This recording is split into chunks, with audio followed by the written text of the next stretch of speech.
Salam dan bahagia. Halo, Bapak Ibu guru hebat senusantara.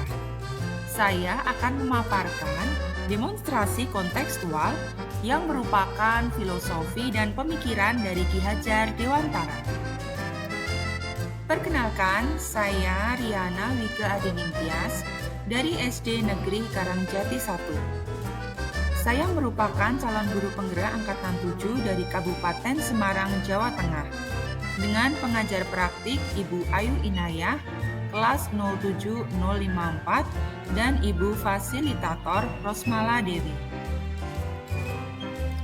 Semboyan pendidikan Ki Hajar Dewantara yang terkenal yaitu yang pertama Ing Ngarsa Sung Tulodo, di depan peserta didik memberikan contoh, Ing Madya Mangun Karso, di tengah peserta didik memberikan semangat, dan Tut Wuri Handayani, di belakang peserta didik mendorong mereka untuk maju.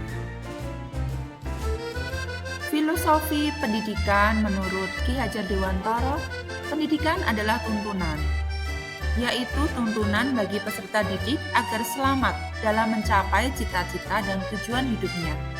Dalam memberikan tuntunan, guru harus mengacu pada kodrat alam dan kodrat zaman. Kodrat alam yaitu lingkungan, sosial budaya, dan alam di mana peserta didik itu tinggal. Sedangkan kodrat zaman menitik beratkan bahwa pendidikan harus sesuai dengan zamannya. Bisa ditarik kesimpulan bahwa peserta didik harus memiliki keterampilan abad 21 tanpa meninggalkan budaya lokalnya. Menurut Ki Hajar Dewantara, pendidikan dan kebudayaan sangat erat. Pendidikan merupakan fondasi dari kebudayaan dari suatu bangsa, bukan hanya untuk menjawab soal atau mengerjakan ujian, namun untuk menjemput kebudayaan dan membentuk peradaban. Dan pendidikan harus menghargai keragaman dan memerdekakan pembelajar, karena setiap orang berputar dan beredar sesuai orbitnya. Pendidikan harus menghargai keunikan. Perubahan apa yang diharapkan dari peserta didik? Menurut Ki Hajar Dewantara, ada beberapa perubahan yang diharapkan dari suatu pendidikan, yaitu budi pekerti. Budi terdiri dari 3, yaitu cipta, rasa, dan karsa. Sedangkan pekerti berarti tenaga. Diharapkan dengan ada perubahan, kita bisa menajamkan pikiran, menghaluskan perasaan, memperkuat kemauan, dan menyehatkan raga. Perubahan harus seimbang antara budi dan pekerti agar tercipta suatu kesempurnaan yang bermuara pada kebijaksanaan. Dengan kata lain, pendidikan harus berorientasi pada murid, berhamba pada murid yang merupakan esensial bagi para pendidik. Selanjutnya, saya akan memaparkan konteks lokal sosial budaya daerah yang sesuai dengan pemikiran Ki Hajar Dewantara dan telah diterapkan di sekolah saya di SD Negeri Karangjati 1. Yang pertama, yang berhubungan dengan kodrat alam, yang pertama ada 5S. Senyum, salam, sapa, sopan, dan santun yang dilakukan setiap pagi sebelum masuk ke kelas. Yang kedua yaitu budaya antri. Kegiatan ini biasanya dilakukan saat istirahat ketika hendak masuk ke kantor.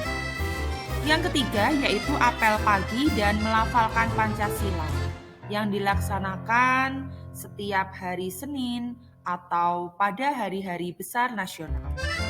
Yang keempat yaitu membaca Asmaul Husna untuk siswa-siswa yang beragama Muslim. Dan berdoa pagi sebelum belajar untuk siswa yang beragama Nasrani. Kegiatan Asmaul Husna dan berdoa pagi ini dilakukan setiap hari sebelum pembelajaran dimulai. Selanjutnya ada kegiatan Cinta Budaya SD Negeri Karangjati 1 yang merupakan kegiatan-kegiatan untuk menyambut beberapa hari besar nasional. Yang pertama yaitu membuat batik saat peringatan Hari Batik Nasional, kemudian kegiatan permainan tradisional, kegiatan Market Day yaitu jajan pasar, dan juga membuat gerabah. Kegiatan-kegiatan ini dilakukan pada saat peringatan Sumpah Pemuda. Selain mendidik anak dengan kodrat alam, kita harus juga bisa mendidik mereka sesuai dengan kodrat zamannya, berhubungan dengan penggunaan teknologi. Yang pertama yaitu pembelajaran berbasis IT, yaitu pembelajaran daring selama masa pandemi kemarin. Yang kedua yaitu blended learning. Blended learning ini dilakukan ketika pembelajaran tatap muka dimulai. Jadi siswa selain melakukan pembelajaran tatap muka di kelas, mereka juga menggunakan aplikasi evaluasi seperti Quizizz untuk evaluasi. Yang ketiga yaitu pelaksanaan ANBK. Di sini anak-anak memang dituntut untuk bisa menggunakan teknologi dalam evaluasi pembelajaran untuk pemetaan rapor mutu sekolah. Yang ketiga yaitu kolaborasi. Kolaborasi ini merupakan salah satu keterampilan abad 21 yang harus dikembangkan. Yang selanjutnya yaitu problem solving dan yang terakhir penggunaan LCD dalam pembelajaran. Bisa terlihat mereka sangat antusias dengan pembelajaran menggunakan teknologi. Demikian tadi refleksi saya mengenai filosofis pendidikan Ki Hajar Dewantara. Terima kasih. Mari bergerak untuk Indonesia maju.